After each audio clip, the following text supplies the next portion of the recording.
these sorts of things that can be said about official and unofficial organizations linked to Aleister Crowley can be said of a lot of other groups.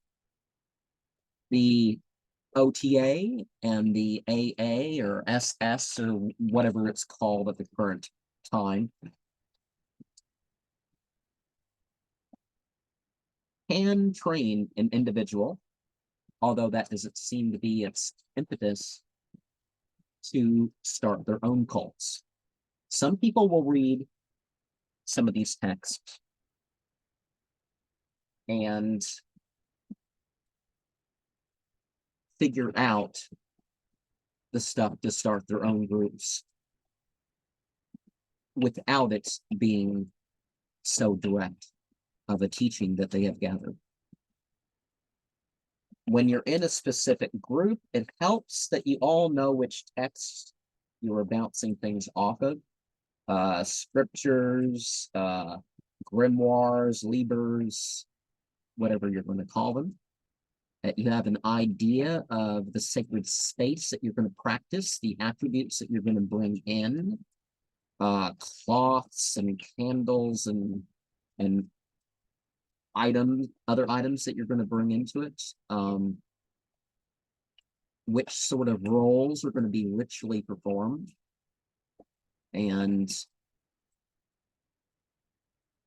what's going to be central to the practice, what type of things are acceptable to add on or leave out, where you're going to be able to share, what sort of stuff is going to be kept between you and the others, how you're going to represent the stages of life when they do come about: birth, marriage, death.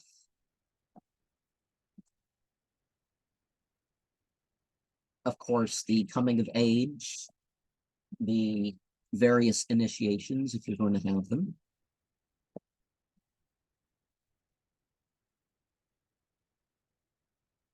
And learn the basics in such a way that no matter how many degrees you have it down to a few basic things that you're looking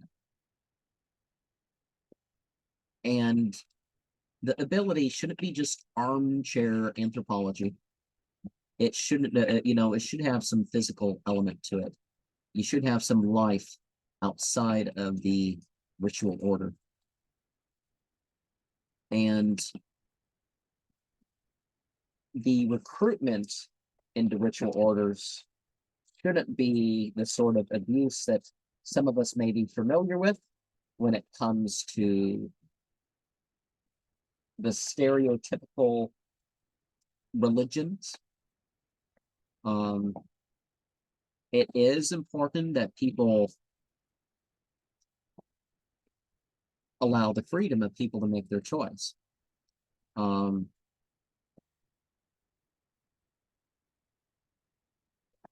it's not expected that people, berate or bring in anyone in particular.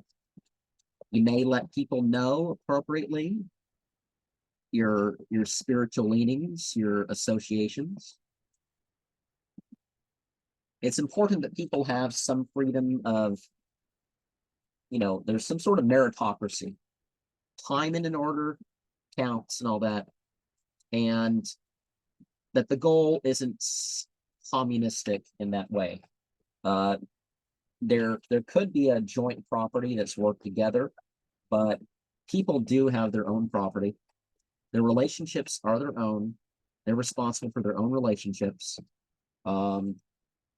You may want to work together when it comes to more than the required aspects of how to use the ritual space and the ritual schedule, and what to do where there's leeways. So what are we doing for the seasonal ceremony and which month and which year and that sort of stuff,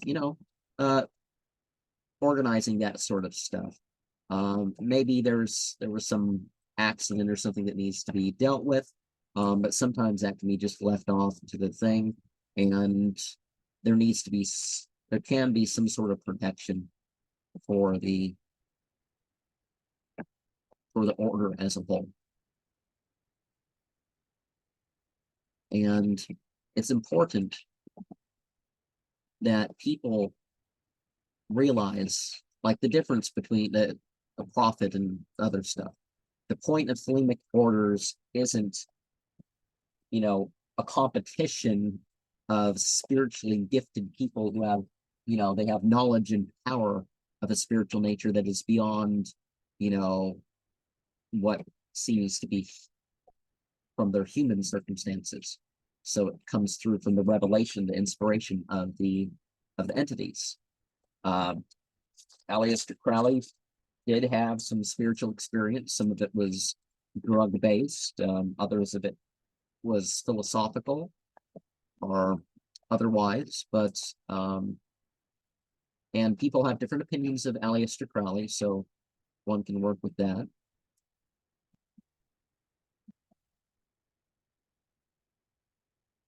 The universe is thought to be something, you know, there's all sorts of possibilities, and we don't know the end of those possibilities.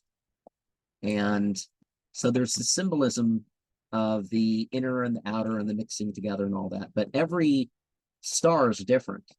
Every man and woman is a star. And the point is not differences in the conflicts, but realizing, okay, here and here and here, we can come together and that sort of thing. And we move within our own sphere. We realize what our own sphere is, and we realize there's consequences when it comes to when other spheres get involved. Now, again, Aleister Crowley was a libertarian, and I don't mean that in any political party. I mean, you know, further left. Democracy would be constitutional republic. Further right would be constitutional democracy. That's where Islam would be, for example, as far as the government that it advocates. Aleister Crowley would take it for even further right than that and say libertarian. So he would say that, you know, like when it comes to relationships, forced marriage and stuff like this, and maybe the government should be involved, but otherwise it's up to the individual. And in Thelema, they have basically just allowed whatever is legal in whatever country that they operate, whether it be Iran or America or yes, Thelema does operate in Iran.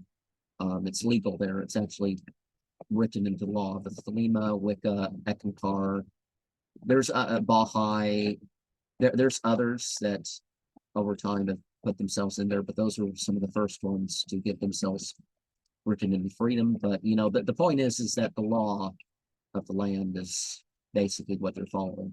That's why some things are not included in the rituals, because there's certain laws when it comes to guns and sex that didn't exist 100 years ago.